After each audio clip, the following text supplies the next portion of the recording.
حدیث قدسی ہے۔ اس حدیث کو امام بخاری علیہ الرحمہ نے، امام ترمذی علیہ الرحمہ نے، امام مسلم علیہ الرحمہ نے اس حدیث کو ذکر کیا ہے۔ اس حدیث کے راوی سیدنا ابی ہریرہ رضی اللہ تعالی عنہ ہیں۔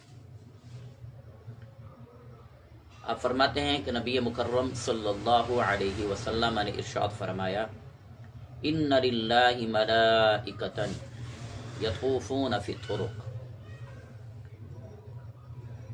یلتمسون اہل الذکر۔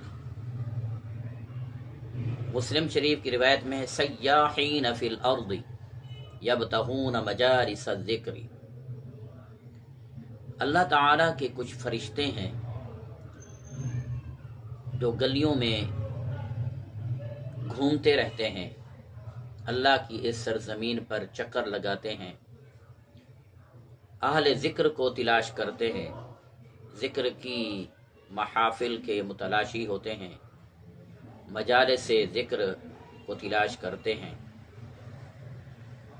فَإِذَا وَجَدُوا قَوْمًا، جب وہ کسی قوم کو ذکر کرنے والوں کو پا لیتے ہیں تو یذکرون اللہ تعالی، وہ قوم جو اللہ تعالی کے ذکر میں مصروف ہوتی ہے، تنادوا، پھر وہ پکارتے ہیں، ہلموا الی حاجتکم، آ جاؤ آ جاؤ، جس چیز کے تم متلاشی تھے وہ یہاں مل گئی۔ اب ذکر کی محافل یہ بہت وسیع مفہوم ہے۔ اس میں قرآن مقدس کی تلاوت ہو تو اسے بھی ذکر کہا جاتا ہے، ذکر کی مجلس۔ نعت شریف پڑھی جا رہی ہو تو وہ بھی ذکر کی مجلس ہوتی ہے۔ لا الہ الا اللہ کا ورد مل کر کیا جائے تو یہ بھی محفل ذکر ہے۔ درود شریف کی تلاوت کی جائے یہ بھی محفل ذکر ہے۔ احادیث نبویہ کا درس دیا جائے یہ بھی مجلس ذکر ہے۔ دیگر علوم جو اس قرآن اور حدیث کو سمجھانے کے لیے پڑھائے جاتے ہیں وہ بھی مجلس ذکر ہوتی ہیں۔ تو ذکر کا مفہوم بہت ہی وسیع ہے۔ تو فرشتے آ کر مجالس ذکر میں بیٹھنے والوں کو اپنے پروں کے ساتھ ڈھانپ لیتے ہیں۔ تو اللہ تعالی ان فرشتوں سے پوچھتا ہے، وَهُوَ أَعْلَمُ بِهِمْ، حالانکہ اللہ مخلوق کے معلومات سے پہلے ہی آگاہ ہے۔ اللہ تعالی جاننے کے باوجود ان فرشتوں سے پوچھتا ہے۔ یہ کلمہ بطور ترغیب ہے۔ اللہ فرماتا ہے، ما یقول عبادی، میرے بندے کیا کہہ رہے تھے؟ تو اللہ کے فرشتے یہ کہتے ہیں، یسبحونک، وہ آپ کی تسبیح بیان کر رہے تھے، وَيُكَبِّرُونَكَ، وہ آپ کی کبریائی بیان کر رہے تھے، وَيَحْمَدُونَكَ، وہ آپ کی تحمید بیان کر رہے تھے، وَيُمَجِّدُونَكَ، وہ آپ کی بزرگی بیان کر رہے تھے۔ تو اللہ پاک ان فرشتوں سے فرماتے ہیں، حَلْ رَأَوْنِي، کیا انہوں نے مجھے دیکھا ہے؟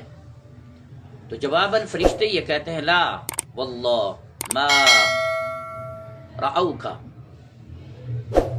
نہیں، انہوں نے تو آپ کو دیکھا ہی نہیں ہے۔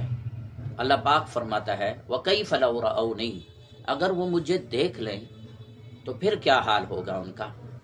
تو اللہ کے فرشتے عرض کرتے ہیں، لَوْ رَأَوْكَ كَانُوا أَشَدَّ لَكَ عِبَادَةً، اگر وہ آپ کا دیدار کر لیں تو آپ کی اور زیادہ عبادت کریں گے۔ وَأَشَدَّ لَكَ تَمْجِيدًا وَتَحْمِيدًا وَأَكْثَرَ تَسْبِيحًا، آپ کی کبریائی، آپ کی تحمید زیادہ کریں گے اور آپ کی تسبیح وہ زیادہ کریں گے۔ تو اللہ پاک پھر فرماتا ہے، فَمَا يَسْأَلُونَنِي، وہ مجھ سے کس چیز کا مجھ سے سوال کرتے ہیں؟ اللہ کے فرشتے یہ کہتے ہیں، يَسْأَلُونَكَ الْجَنَّةَ، اے اللہ آپ سے وہ جنت کا سوال کرتے ہیں۔ تو اللہ پاک فرماتا ہے وَهَلْ رَأَوْهَا، کیا انہوں نے جنت کو دیکھا بھی ہے؟ تو اللہ کے فرشتے یہ کہتے ہیں لا واللہ یا ربی، نہیں نہیں، انہوں نے تو جنت کو دیکھا ہی نہیں ہے۔ تو اللہ پاک فرماتا ہے لو رأنہم کیفا لو انہم رأوہا، اگر وہ جنت کو دیکھ لیں تو پھر ان کی حالت کیا ہوگی؟ فرشتے یہ کہتے ہیں لو انہم رأوہا کانوا اشد علیہا حرصا، اگر وہ جنت کو دیکھ لیں تو ان کی طلب بڑھ جائے گی، ان کا حرص بڑھ جائے گا۔ وَأَعْظَمَ فِيهَا رَغْبَةً، اور اس میں ان میں رغبت بھی بڑھ جائے گی۔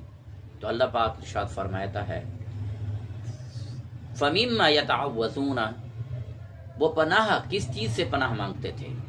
تو اللہ کے فرشتے کہتے ہیں من النار، وہ جہنم سے پناہ مانگتے ہیں۔ تو اللہ پاک فرماتا ہے کیا انہوں نے جہنم کو دیکھا؟ فرشتے جواب میں یہ کہتے ہیں لا واللہ یا ربی ما رأوها، نہیں نہیں، انہوں نے تو جہنم کو دیکھا ہی نہیں ہے۔ اللہ پاک فرماتا ہے فَكَيْفَ لَوْ رَأَوْهَا، اگر وہ جہنم کو دیکھ لیں تو پھر کیا حالت ہوگی؟ فرشتے یہ کہتے ہیں لَوْ رَأَوْهَا كَانُوا أَشَدَّ مِنْهَا فِرَارًا، اگر وہ جہنم کو دیکھ لیں تو پھر تو جہنم سے وہ تو بہت دور بھاگیں گے۔ وَأَشَدَّ لَهَا مَخَافَةً، اور ان کا خوف بڑھ جائے گا۔